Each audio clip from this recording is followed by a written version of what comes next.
अस्सलाम वालेकुम। देखिए जी, सबसे पहले तो बताएं इमरान खान के बारे में। तकरीबन 1 साल हो गया है उनकी कैद को।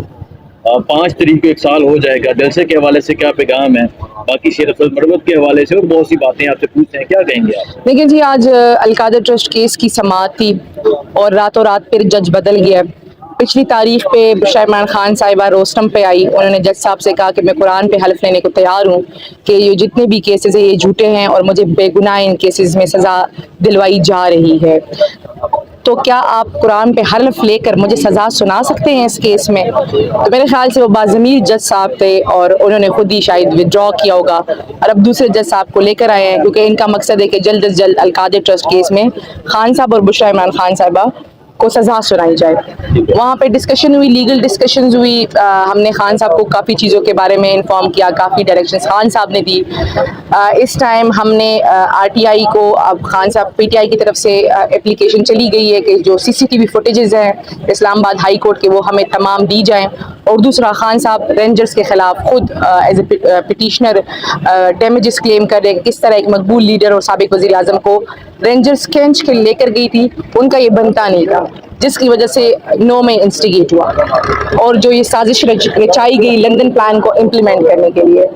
खान साहब इस टाइम चूंकि एक फिस्तायत का 1 साल मुकम्मल होने को है और खान साहब 1 साल से अडियाला जेल में बड़ा कहा गया कि शायद वो बीमार हो जाएंगे, बाहर चले जाएंगे, लेकिन तमाम तर कसराइयाँ ख़त्म हुई और वो तारीख के मकबूल तरीन लीडर बनकर उभरे पाकिस्तान के, जिस पाकिस्तान के तमाम लोग की उनकी तरफ नजरें हैं। तो खान साहब ने जलसे के हवाले से पैगाम दिया है कि आपने निकलना है अपने लिए, अपने आने वाली नस्लों के लिए, और जो मुल्क में फस्तायत और जबरी गुमशुदगियां हैं उसके खिलाफ आप अपने लिए निकले और पाकिस्तान के लिए निकले। तो मेरी आपके कैमरे के तवज्जुह से पाकिस्तान की आवाम को अपील है कि आप 5 अगस्त को निकले अपने लिए, अपने मुल्क के लिए, क्योंकि पाकिस्तान को हमारी जरूरत है। अच्छा, मुझे बताएं, शेर अफजल मरवत के हवाले से एक नोटिफिकेशन सामने आता है कि उसे पार्टी से निकाल दिया गया और इसके अलावा कौमी असम्बली की सीट से इस्तीफे का मुतालबा भी किया गया। क्या इस हवाले से इमरान खान से कोई बात हुई?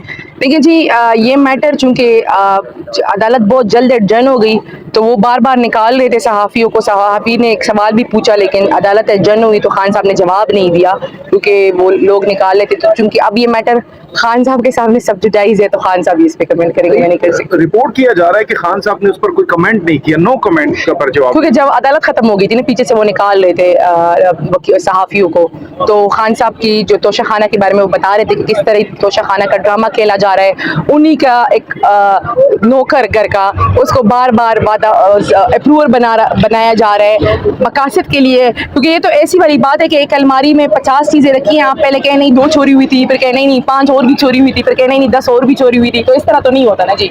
तो इसके खिलाफ हम जा रहे हैं सुप्रीम कोर्ट भी जी। हमने हाई कोर्ट में चैलेंज किया लेकिन अब सुप्रीम कोर्ट इंशाल्लाह जा रहे हैं। जो नोटिफिकेशन आया क्या ये इमरान खान की मर्जी से आया? देखें जी, इस पे मैंने चूंकि बताया मैटर खान साहब के साथ सामने सब जुटाइज है, तो अगली जब मुलाकात है मेरे ख्याल से 7 को अदालत लगी है तो उस पर खान साहब भी करेंगे, मैं नहीं कर सकती।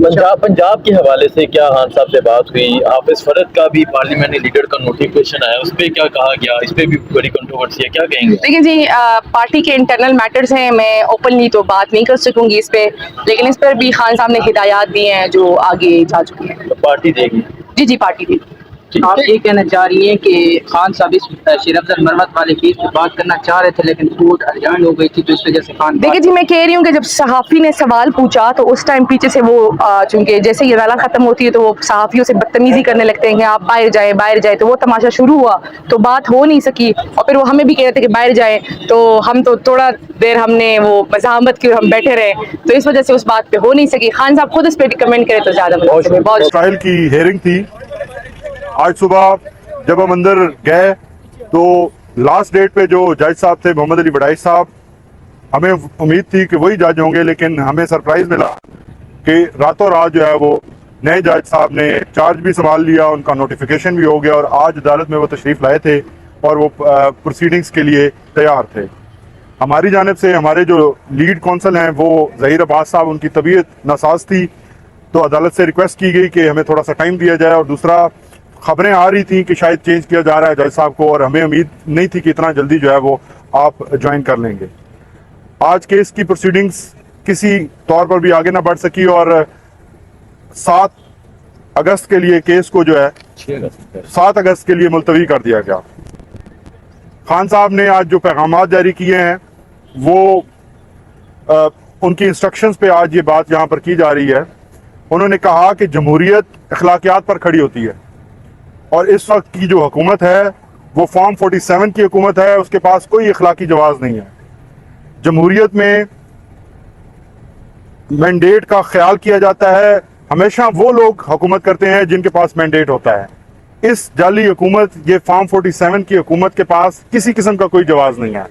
उन्होंने जिक्र किया कि कमिश्नर चट्ठा ने जो इल्ज़ामात लगाए थे वो तमाम इल्ज़ामात आज दुरुस्त हैं, आज वो साबित हो रहे हैं, आज वो रिकॉर्ड के जरिए जो है वो आपके सामने आ चुका है।